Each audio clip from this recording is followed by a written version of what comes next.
Hello, everyone, and welcome to another episode of the Orange Weekly post-game podcast. The Broncos were on the road against the Dallas Cowboys in a game that pretty much everybody thought they were going to lose. A lot of us were just hoping that they would be able to go out there, play a good game, make it a close game, an exciting game, and walk away with a close loss. Probably would have been exciting enough for us as the fan base, right? Well, the complete opposite happened in the good way, in that the Broncos won 30-16, not allowing the Cowboys to score at all until within 5 minutes of the end of the game. So me, Rob, and John are here to really break down all the good things we saw and what is energizing us about this team moving forward as we got to the Eagles this next week before our bye week. And guys, this is going to be a great podcast. So we're glad you're here. Make sure you hit that subscribe button. Make sure you hit the share button for us. Give us a 5-star rating. We would really appreciate that. Here at Orange Weekly, we're all about doing this for you all, the fans, the listeners, and bringing you the best Broncos content we can. So with that being said, it is time to talk about this fantastic win against the Dallas Cowboys. Let's go Broncos. Bring on the podcast, and glad you're here.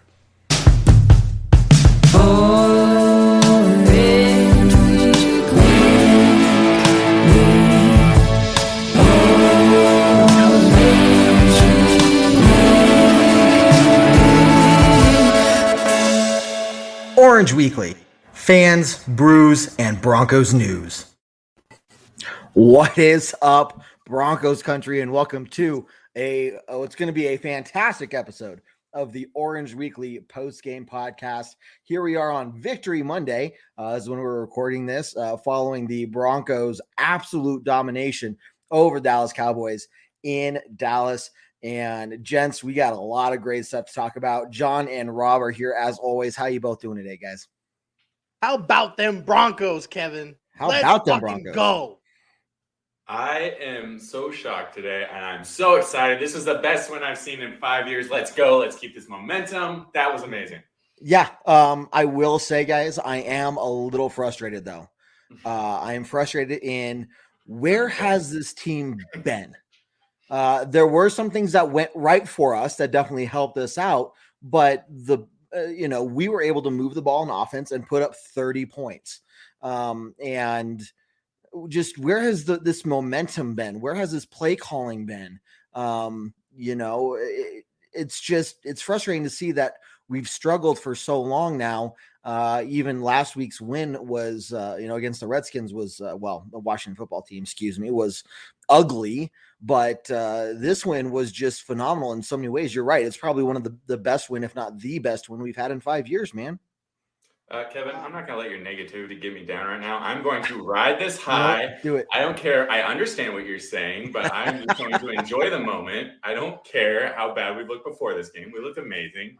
We're sitting at 5-4. We have a chance to be 6-4 going into the bye week. I mean, things are looking a lot better today than they were a week or two ago. Oh, sure. Yo, can I just tell you that I literally was watching this game, and it was like Dr. Jekyll and Mr. Hyde. Kevin, you've said that before, but this team played with, I'll be honest, they played pissed off. They played like the fact that, nobody thought that we were going to beat Dallas because we lost Von Miller. And again, wish him the best of luck. But, that's the way that we should have been playing all damn year. Those 4 losses, we came out flat. We didn't play like this. Like, I was completely shocked. And the fact that you were there to witness it live, I'm a little jealous, Kevin. I'm a little jealous. And, I just want to get this out of the way. Sure. One of the Dallas Cowboy players was quoted as saying it was embarrassing because all I heard in that stadium was "Go Broncos." So shout out to Broncos country for traveling and showing up. And I agree, John. Let's keep this shit going. Let's keep this train rolling, boys. I love it. And I agree that you guys should be jealous of me. because of how great an experience it was. And I'll break that down here in just a second. But there's a way for everybody who was not able to be at that game to feel a little less jealous. And that really is through utilizing what offers DraftKings has for you all. So if you're a football fan, which we know you are since you're listening to this podcast, and you're ready to score some free bets, well, you can now bet on any NFL game this week with DraftKings Sportsbook, an official sports betting partner of the NFL. New customers who bet just $1 on either team to score can win $100 in free bets. When a team scores, you score. If Sportsbooks isn't available in your state yet, DraftKings will not leave you empty-handed. Everyone can play for huge cash prizes all season long with DraftKings Daily Fantasy Sports Contest. DraftKings is giving all new customers a free shot at millions of dollars in total prizes with their first deposit. Now, here's what you need to do. Download the DraftKings Sportsbook app now. Use promo code TPPN. Bet $1 on either team to score and win $100 in free bets. If they score, you score with promo code TPPN this week at DraftKings Sportsbook. You must be 21 years or older in a state that supports sports betting. New customers only. Minimum $5 deposit and $1 wager required. One per customer. Restrictions apply. See DraftKings.com/sportsbook for details. If you have a gambling problem, call 1-800-GAMBLER. Okay, guys, I do so we have want to be 100. Is that what I heard, Kevin? You have to be 100, yes. Okay. Between the ages of 21 and 100. If you're over 100, I'm sure they'll let that slide too, though. So I think it's 21 is like the hard number there. I want to start this all from the beginning. And for me, that beginning was Friday flying into Dallas. And immediately I noticed Broncos fans everywhere in DFW there. And that was a big indication right away, obviously, that there's a lot of people here that are flying in on a Friday. It's not even the day before. It's Friday, and people are already flying in for this game. There was the Army Air Force game the day before that on Saturday. And even then, there were a lot of Broncos fans walking around in their Broncos stuff. Terrell Davis was there. Some people got some pictures with Terrell Davis, which was fantastic. I looked for him. I didn't find him, unfortunately. I was jealous. But even then, I'm like, okay, we're going to have a really good showing and get to the game, and we sure as hell did. Now, talking to fans before the game, I think we all had the same hope that, hey, any given Sunday, something can happen, but we're just here to enjoy the game and hope it's not a blowout, that we're not going to get our butts completely demolished, and, let's just hope for the best, right? The game starts, and what we noticed right off the bat was both teams started slow, and the Cowboys came out completely disrespecting us on 2 4th-and-1 attempts early on, not going for a field goal on either one of them. One was a little more midfield, which I could see is maybe at the further end of field goal range. The other one was definitely in field goal range. And how do you guys feel about that? What did you see? Because our interpretation of it in the stands, and I even read an article about it today, and the players even spoke about it, was how disrespected they felt with this team, with the Cowboys going out and pretty much just saying, we know you guys suck. We're going to go for it on 4th-and-1 because we really do not see you as a threat whatsoever. We don't need to get a field goal right now because we're going to get this 4th-and-1. And if we don't, so what? We're going to end up killing you guys anyway. So what do you guys think? I don't know about that. Like, I hear where you're coming from. I understand what the articles that were written about it, and maybe it's because we're such a different team. But early on in the season, weren't we saying we need to be going for it on 4th down because this team, these coaches are playing for their lives? I understand that the Cowboys aren't in that same situation, but it was both of those were within a yard of a 1st down on 4th down, right? Like, and it was in there. Like, if they don't get that 1st down in both those situations, it's not like the Broncos are automatically in field goal range. To me, it doesn't seem that absurd that they went for it on both of those. I'll tell you what, though, I was excited as hell to see the Broncos stopping them. I mean, those first 2 drives by their offense were literally what changed the whole scope of that game. Yep. Allowed our offense to come alive, get some momentum, and literally the rest is history after that. Yeah, that first one when they had Ezekiel Elliott in the backfield and we stuffed him a yard to 2 yards behind the line. Shout out to the defensive line getting the job done, boys. Jeez. Holding Ezekiel Elliott to, he didn't, I'll be honest, he didn't look very good. But you know who did look good? Javonte Williams, first 100 rushing yard game. Shout out to him. Congrats on that there, sir. First of many. Yeah, the way they're playing, hell yeah. Right. And I'll be honest, Javonte Williams runs pissed off. And I love that about him. Like Melvin Gordon has, he's gonna juke, he's gonna spin, he's gonna hurdle, he's gonna be flashy. Javonte Williams just puts his head down and says, "Let's fucking go. Let's go. That is the way that we need to freaking play. The run game looked great, the offensive line looked great. I don't want to jump the gun, but Glasgow did fracture his ankle. Yep. So he's out for the rest of the year. But the backup lineman looked incredible. Yeah. Calvin Anderson getting the start at left tackle with Bowles being out. I mean, he looked like a rock star. And if that's our number 3 tackle, I'm okay with that because he's going to get now that Massey's out again. We're jumping on with injuries, but he's going to get some more playing time this week, I'd imagine, assuming that Bowles is back as well. So yeah, you're right, Rob. Like the offensive line looked fantastic, even with backups. Our number 6, number 7, number 8 guys in there on the offensive line. Loved it. And that's what we need to keep seeing. I've said it before. Look at last year. We looked terrible at the offensive line at the beginning of the year, and we end up being a top 10 unit by the end of the year. So, right. I don't know. Maybe that's how this team operates. They just need some momentum. They need to get going a little bit. They can't start the season hot. Granted, we still got 3 wins, but you know what I'm saying. Yeah.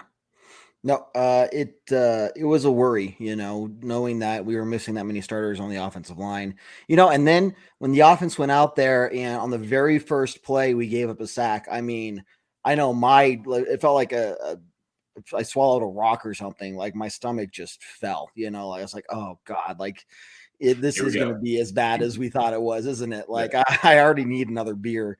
I'm going to chug this one so I can numb the pain early. I'm glad I didn't. You got it 2-fisted, Kevin. You got to have. I was already double fisting, man. I was ready to just. Yeah, how does the Cowboys Stadium operate? Are you allowed more than 2 beers at a time to buy? You can. Unfortunately, you can only buy 2 at a time. Now, if you buy 2, hand it off to somebody and get in line, and then buy another 2, I'm sure they're just like walking. Okay. Now, I will say that. I do want to give out a shout out. If anyone, listening works in the Bronco Stadium or knows of somebody who works in the Bronco Stadium, hats off to our concessions people, because I don't want to badmouth them too much, but both times I was in the concession line, I was in the line for close to 45 minutes. I mean, it was absolutely ridiculous. I almost missed kickoff. And then I got in line, with about 3 minutes left in the second half to try and beat the line, and I missed the kickoff for the second half. So it's just like, this doesn't happen in Mile High. So hats off, tip of the hat, Mile High salute to our concessions people and people who work there, because I've never had that issue before. Anyway, it's just another thing that we do better than the Cowboys, clearly. Oh, easily. Now, I did appreciate how patriotic they were all being, with salute to service month and everything they're doing. And that was fantastic. But yeah, that was really frustrating to be in a line for that long. It's like, I want to go see the game, damn it. So Kevin, you did see the first kickoff then, yes? Barely. We were walking up the stairs to the seats when the kickoff happened. Yes. That'd be one of the few plays that you probably wish you could have not seen. Yeah. That start to that game, I was like, oh boy, here we go again. Here we go. Special hands and then the sack on offense. To the 50. Yeah, I thought the same thing. I was like, shit, here we go. Like 5 missed tackles. Yeah. Yep. It was like, exactly. It was a rough start at the beginning, but I really think they kind of came together. They played for one another. They played for, their city and for us, for the fans. Mm-hmm. And they did phenomenal. And I really think moving forward, if they can keep this momentum and keep not the same game plan, but something relatively similar. Kevin, you've said it in previous shows. We haven't been running the ball. We had Javonte Williams with 17 carries for 111. We had Melvin Gordon 21 for 80.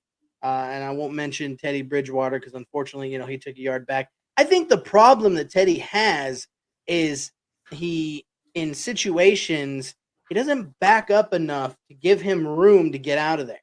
And he kind of, as the pocket closes around him, he kind of realizes, oh, shit, I got nowhere else to go. Right. Like, bro, take 3 steps back and give you an exit, give you an out route. Mm-hmm. And I think that. I think that's where most of his sacks are coming from, to be quite honest with you. Yeah, there were a couple, at least one up the middle I remember seeing from number 11 on Dallas, where he came up the middle kind of basically untouched. There are some, blitzes there, but you're right. I mean, there are sometimes where it's like he just for that defense. Huh? I mean, without Mike, I don't know, Micah Parsons, yeah.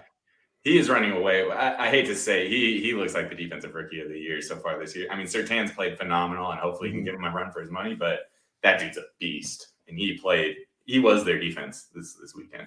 He was their only defense, which was good for us. But the plays that went for negative yards or 0 yards, he was the one flying around the field and making those tackles, pushing guys out of bounds before they made any progress. And every time, I mean, Jared and I talked about it in the halftime show. Every time it was his number. I mean, he ended up with 2.5 sacks. I don't want to give the Cowboys too much credit. He's pretty much the only person I would give credit to on that team for this game. But man, that guy looks like another good draft pick for the Cowboys. But so you're looking off the Denver rushing attempt there, and looking at this, 41 total rushing attempts. Well, 38 of them were designed rushing attempts to our 28 passes. I mean, that is a game plan for success. Look, we were missing several key players. Like you already talked about, Garrett Bowles, Noah Fant wasn't in. Albert O got injured in the second half there, or right at the end of the first half, going into the second half. We were missing some key players, right? And we were able to really rely on that running game. And God, for the love of me, I just looking at this, I don't know how a coaching staff can't look at this and say to themselves, "Oh, this works." We should probably keep doing this, because you saw the rushes, which opened up the pass game. We utilized those RPOs. It kept the Dallas defense honest. And then, we opened up some of the deep throws there. And Tim Patrick, holy crap, we haven't mentioned him yet. Timmy P looked phenomenal before he went down with a cramp and didn't play the game. But geez. Yeah, thank God it was just cramp. Yeah. Timmy P, I know he just had the cramps. We lucked out on that. Patrick Surtain went down with a knee injury, but it is just a sprain. I already mentioned Graham Glasgow earlier. Mm-hmm. And then I know we had a couple more injuries, and I just was like, man, come on. Enough with the injuries. Like, can we please get somebody in the strength and conditioning department to beef these guys up a little bit? Something. Yeah, it was ridiculous. Some key injuries there too. It sounds like Surtain's going to miss this week at a minimum. Mm-hmm. Like you said, Glasgow out for the year. But we are getting some guys back too. We do have Dawkins. Obviously he's not going to replace Surtain, but Dawkins coming back. Duke Dawkins in the secondary. And who else we got? We got Moody, and I think Fant should be back this week coming off. I know Moody's already cleared COVID protocols. It'll be interesting to see who starts in place of Glasgow. Is it going to be Miners or is it going to be Moody? I think probably Moody's above Miners on the depth chart. But I don't know. Again, Miners played feeling great. Yeah, Miners looked really good. Shout out to the gut. But he looked good. I know, Rich is in our comments, saying that Miners is an upgrade for Reisner. I like Reisner. Yeah. I really do. I think Reisner is going to be offensive lineman of the future for Denver. But I think Miners definitely is a good backup. Right now, I don't know if I'd call him an upgrade. That's just me personally. I still, he's a rookie. He's still got a lot to learn and a lot to grow. But I think moving forward, if he keeps developing, I think he will be pretty good. And even Cushenberry played good at center this mm-hmm. Absolutely. Yeah, and that interior of our line's kind of been the weak point for us. I think the most for our offensive line. And yeah, they finally kicked it up. I mean, Reisner, he's one of those guys. He's a fan favorite. I mean, I love seeing him at the end of the first half, like yelling at the coaching staff to kick it for a 67-yard field goal, which we can talk about that whole end of the first half. And so he played good as a rookie, and then it seems like every season after his rookie year just has not felt the same. He looked amazing at his rookie year, 3 years ago now? So, 3 years, it seems like he's just taken a little bit, slowed down a little bit since. I don't really understand why or what's happened. I don't know if it's playing with a different center, a rookie center that maybe he was getting more center help before then, but hopefully maybe these that guys was are all last year. developing together. So what's up with this year? Yeah. I don't know. I mean, either way, they look good this week. So if they found a special chant they do before the game or something, I don't know. Maybe they're all wearing lucky socks. I will say, speaking of lucky socks, I got new lucky socks as an early birthday gift. So I'm going to attribute the win partly to those that I was wearing. So make sure you wash them, Kev. Well, yes. I mean, if we're in the playoffs, it'd be a different story, but No, you don't watch those things until we lose. Too late. But yeah, so a lot of good things. Now, for those listening on iTunes, Spotify, Google Play, first off, thank you for tuning in to the Orange Weekly podcast. We do this for you, and we love doing this for you guys.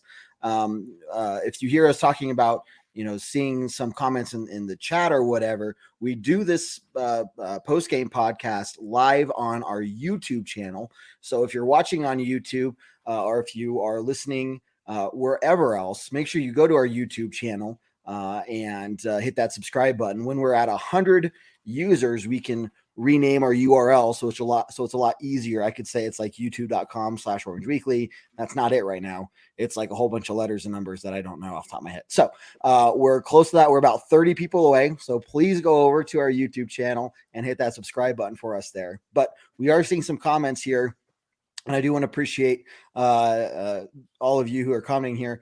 One negative, and not sure what's going on, but Brandon McMoney kind of looked like, he missed a field goal again in the Washington game. He missed an extra point and a field goal. I think it was this last week. Was it a field goal as well? I believe. Dude, it's just like, what are you doing, man? Like, get out of the. You're supposed to be the one we don't worry about. You're supposed to make money. What's going on here? Exactly. Yeah, I don't know if I've ever seen him miss an extra point. None comes to mind, anyways. Maybe I just blacked it out if it did happen. But yeah, and then those field goals were kind of at important times of the game. Now, luckily, hey, I don't care if we're scoring 30 points each week and he misses a field goal and an extra point. I'll take it. All right. Yeah. So yeah, there was one point in the game where you could tell Denver was like, do we try to kick the field goal or do we just run the ball and go? I think it was before halftime. Yeah. And when he missed the extra point, even I was like, did somebody touch that? Like, what happened? Unfortunately, you can't be 100% all the time. Shit happens. I'm glad that we did score as many points on offense where we didn't have to rely on Brandon McManus. Say that three times fast. Nicely done. But somebody needs to just tell him to shake it off and get out there and practice a little bit. I know, I've never played on AstroTurf myself in high school, but I know, speaking from other college athletes that I'm friends with, AstroTurf, which is what Dallas's field is a lot different than real grass. So you can kind of give him a pass. But if this becomes a trend, then somebody needs to sit him down and go, okay, what's up, bro? Do you need to eat Cheerios or Wheaties in the morning? Like, what's going on? Mm-hmm. Well, hey, back to your point, though, he's got to shake it off. I mean, he did shake it off. He still had 3 good field goals in the game. Absolutely. And every other extra point was good, which is, expected. But I think he's got to still be near the top of the league for his percentage of made field goals this year. So let's not be too hard on the guy just yet. Now, just got to break the trend, though, for him.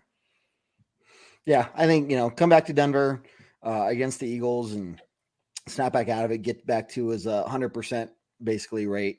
I'd still like to see him reclaim the record or, break the record there in Denver. I don't know why they didn't let him have the chance. Just do it. Especially this game. It's like we're winning so much. Like, just go for a long field goal because we can. But it's not in Denver, so let's do it at home.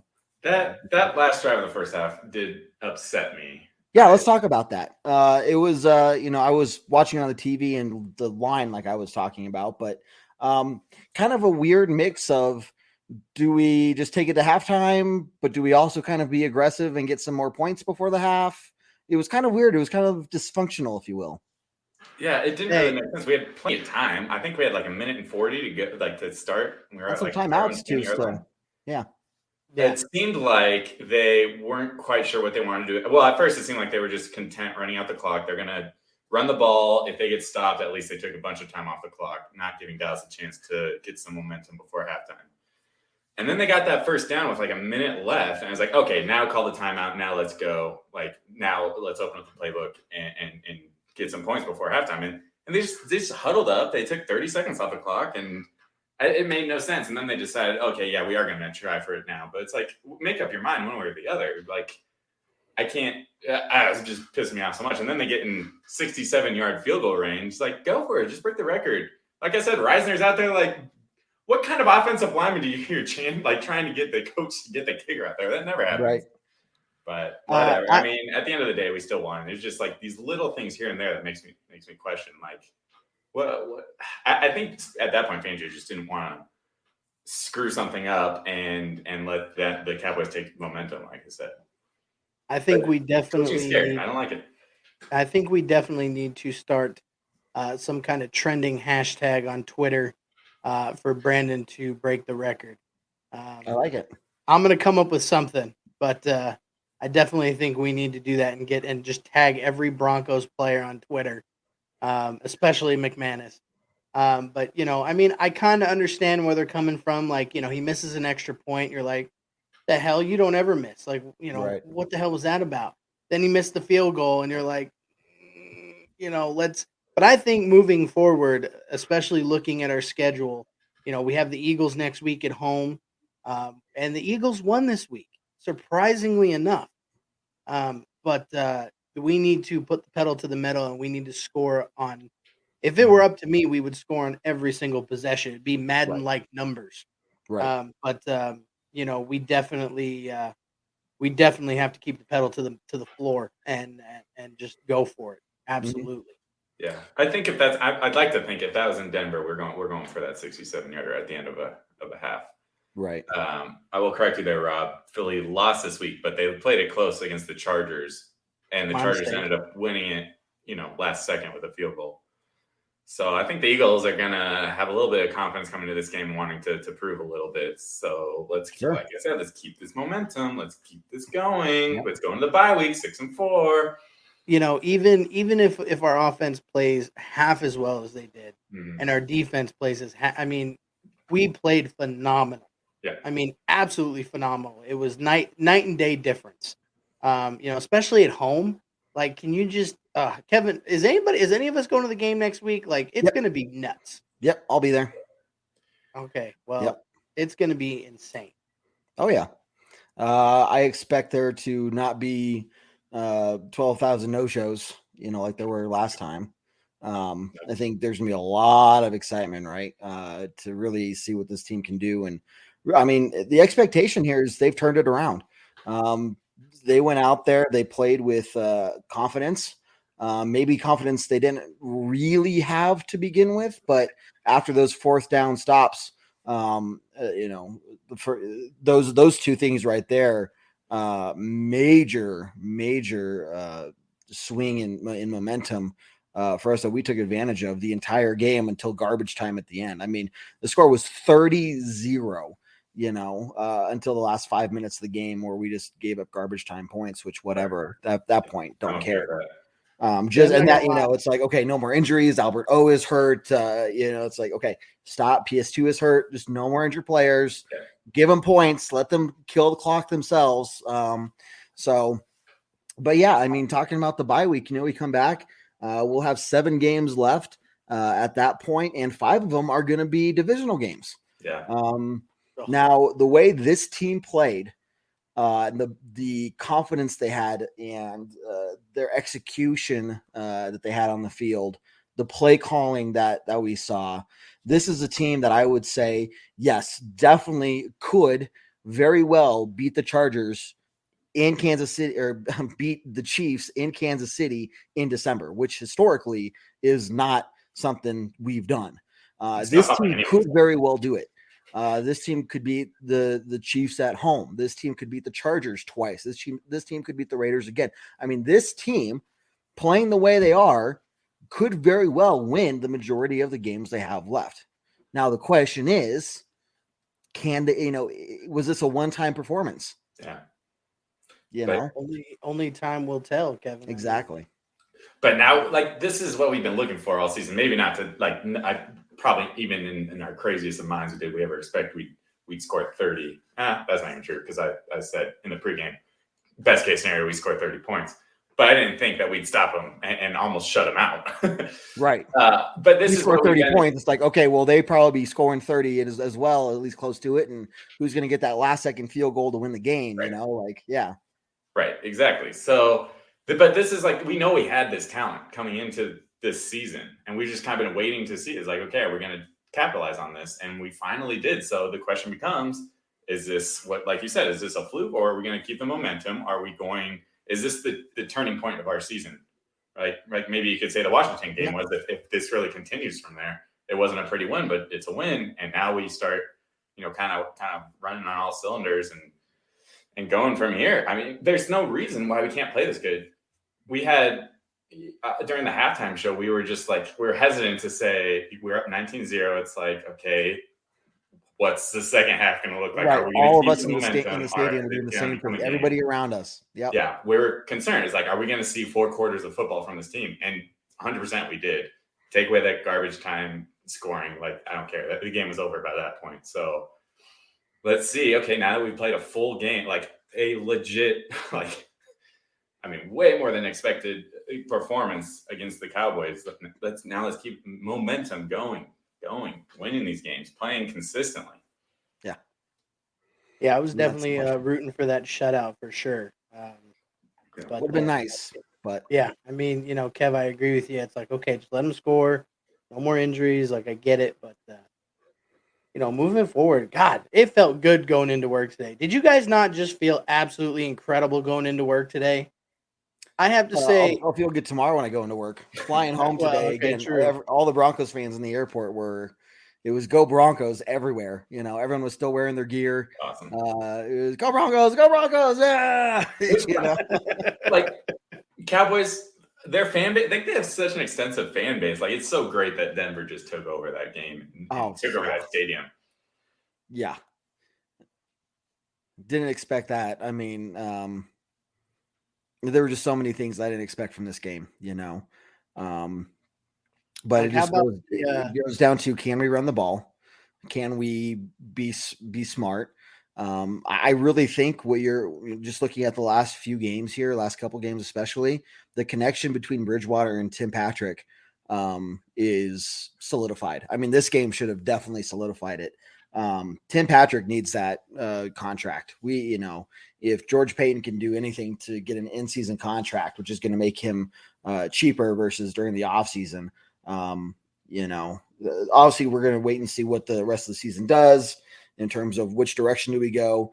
I'm still saying if we end up being 9-8, even if we don't get in the playoffs, this coaching staff's coming back. We're probably going to re-sign a lot of players, and we're going to say, okay, we're going to just, try it again because we were pretty close.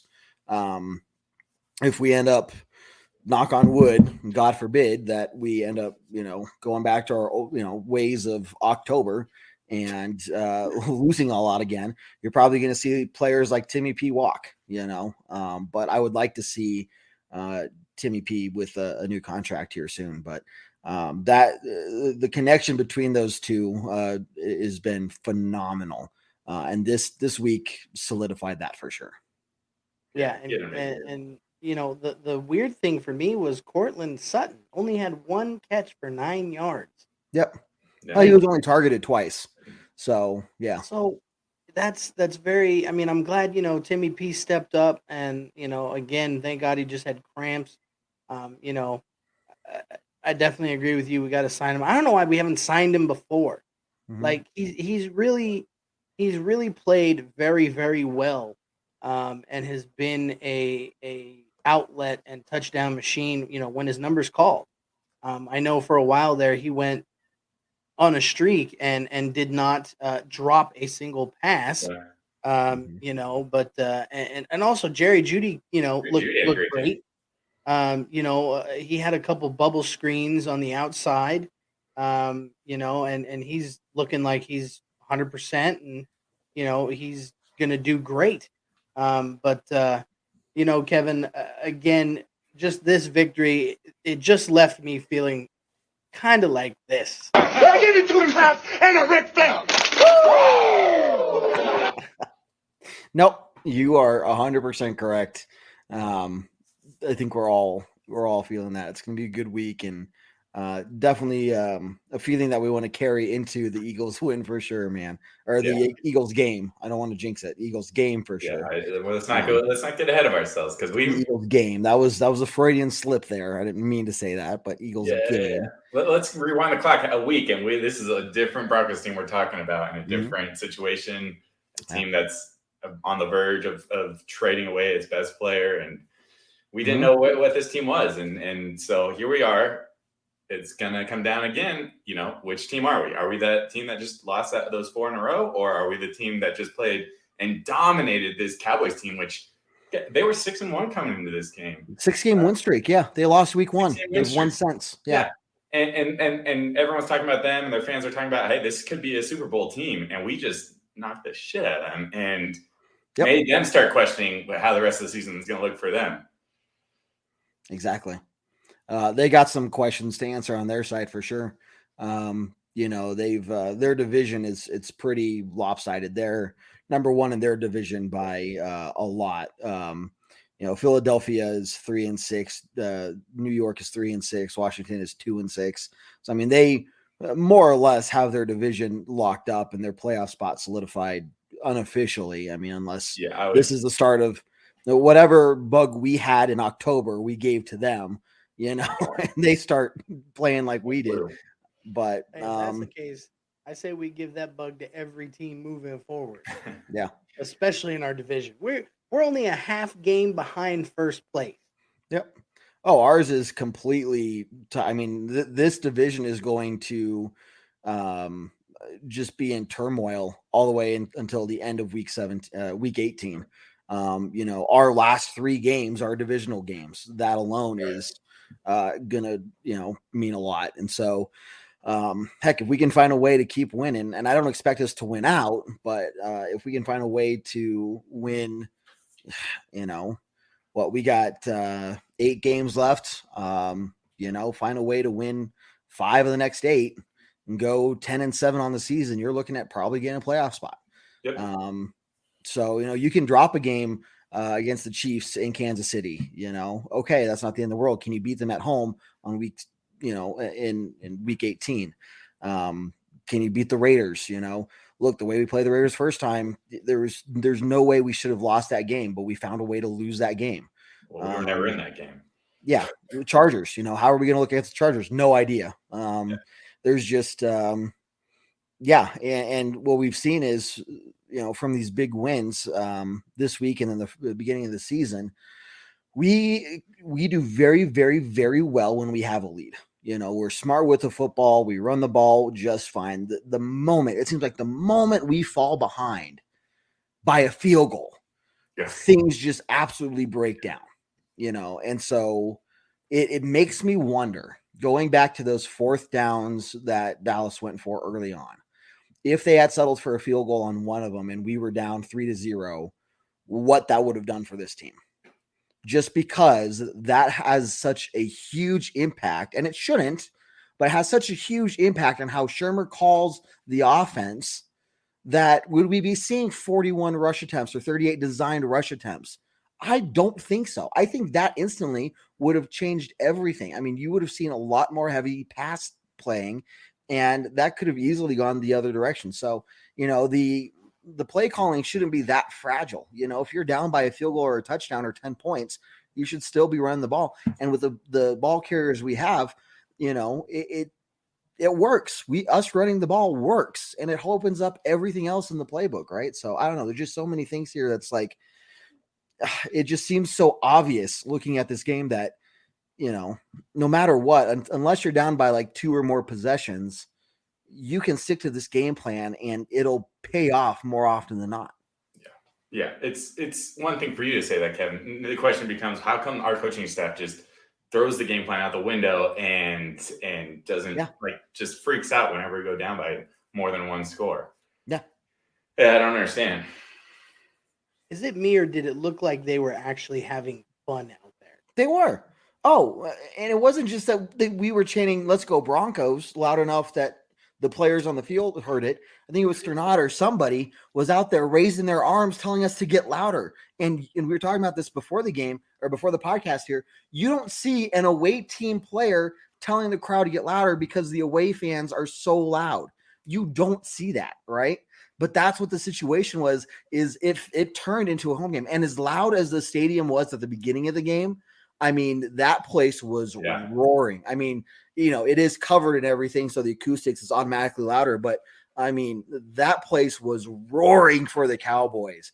By the second half, I mean, it was dead silence. I mean, every time they're like, get loud for third down, you could have heard a pin drop. I mean, it was absolutely hilarious. Well, it's great, Kevin. You were texting us that right before our halftime, and then coming out in the second half, you could hear it on TV. On that kickoff, you were hearing the "Let's Go Broncos" chant, and it was a good feeling because the game was not over at that point, 19-0. I mean, this Cowboys offense, that's not an insurmountable lead that they can't come back from. Richie in our chat says, our first touchdown was from a 13 personnel. Nearly fell out of my chair. I thought someone must have pulled Trimmer's headset off and called the play instead. Yeah, that's a very fair point. He doesn't do that. He doesn't call 13 personnel plays, but he did. Look, maybe he's like, maybe I should experiment and see if these things work. Holy crap, they do work. Maybe I should do these things more often. Or he'll look at this and say, yeah, that was a dumb idea. I'm not going to do this again. I don't know. Kevin, don't even say that. Due to a Shermer, I don't know what he's thinking, man. I don't know. Only time will tell. All I can say is I hope that losing streak is behind us, and we've learned from our mistakes, and this is the team that we should expect moving forward. It's obviously very hopeful thinking. Let's see again. The Eagles is going to be the first way that we can find out is which direction are we going for the rest of the season. Also, back to your point, Kevin, I don't know how I feel about this. But this coaching staff's their destiny, I guess you could say, but it's hinging on how we play against our division foes. Mm-hmm. So is this going to be a playoff team, a winning season, or not? And they're going to have to, beat their division to be that. And that's true every year, of course. But I like that we're ending against the division to see how good this team really is. Yep.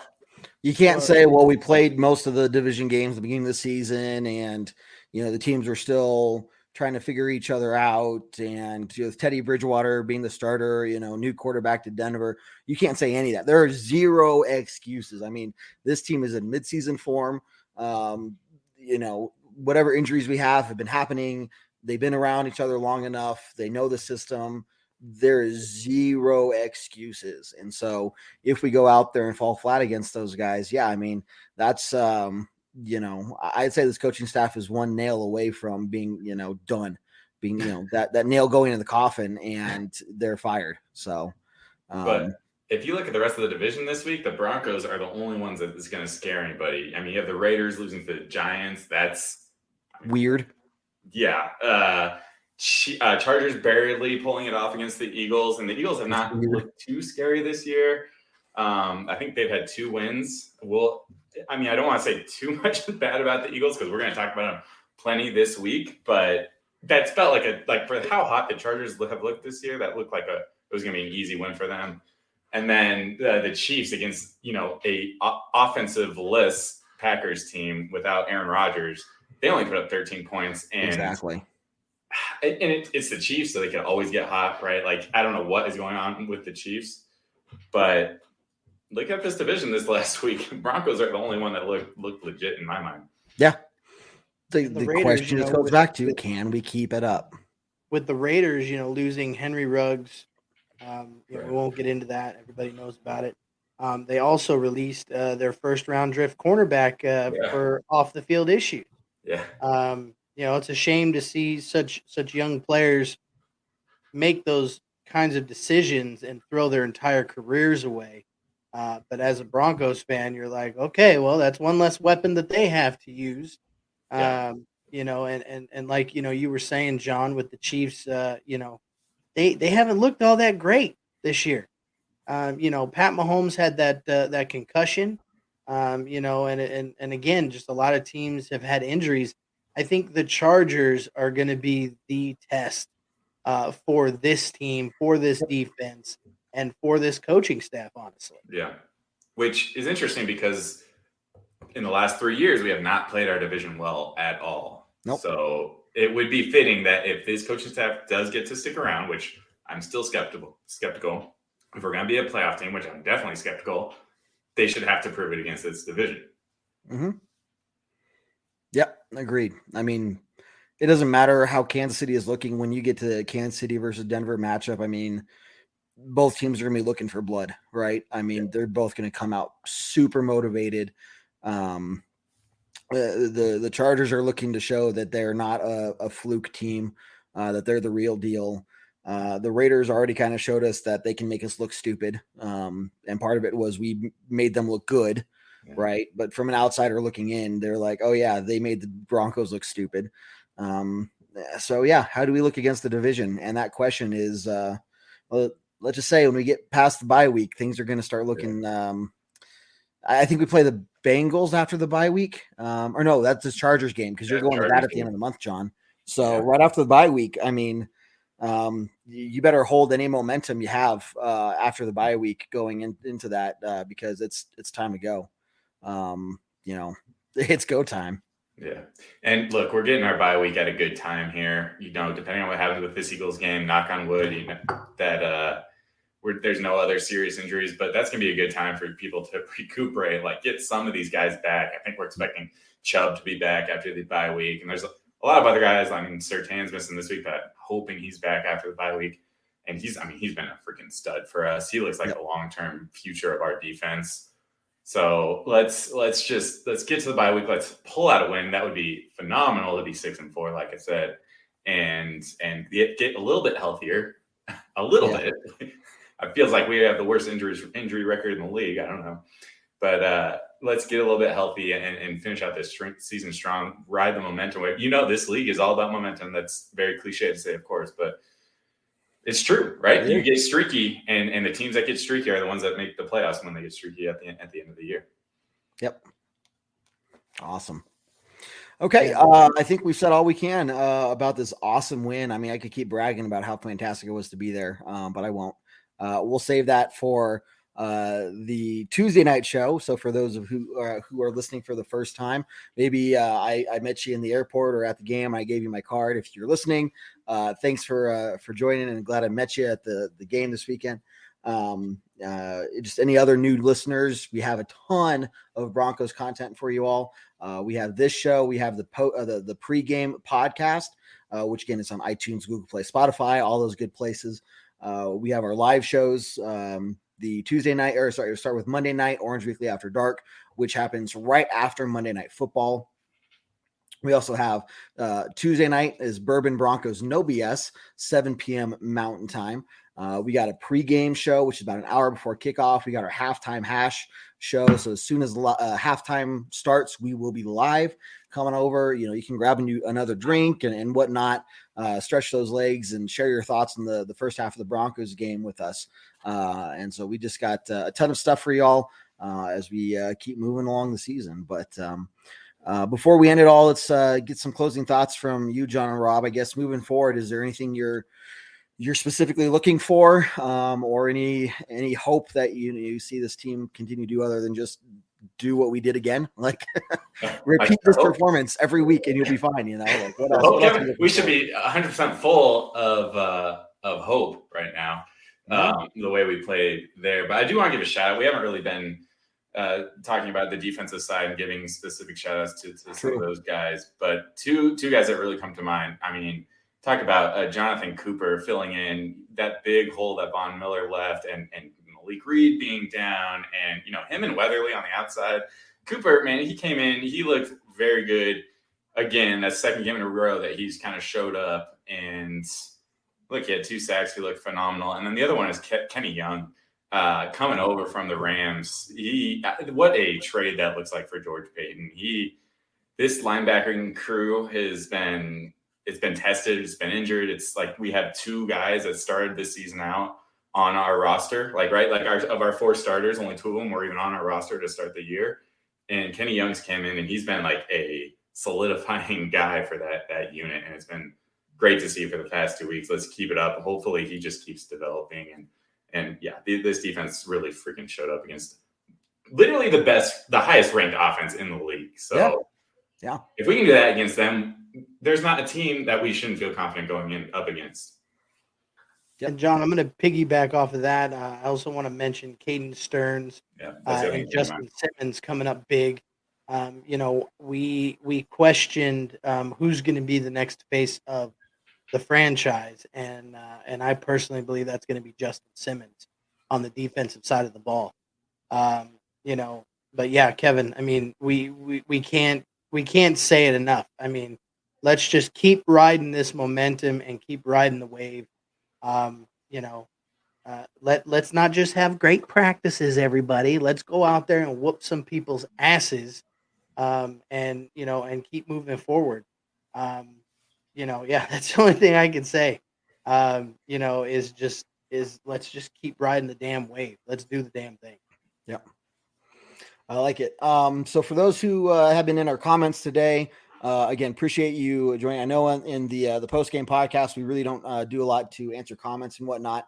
All our other live shows, Monday night Orange Weekly After Dark, the Tuesday night show, the pregame show, the halftime show, those are all really geared directly at answering comments and everything. So please make sure you join our other live shows, and we get a lot more interactive then.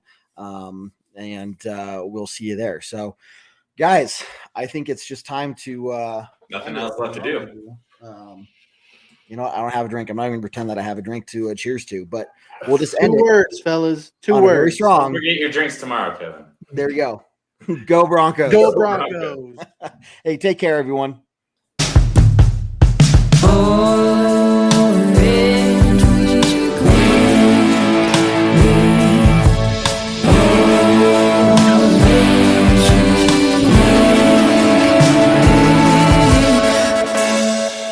Orange Weekly. Fans, brews, and Broncos news.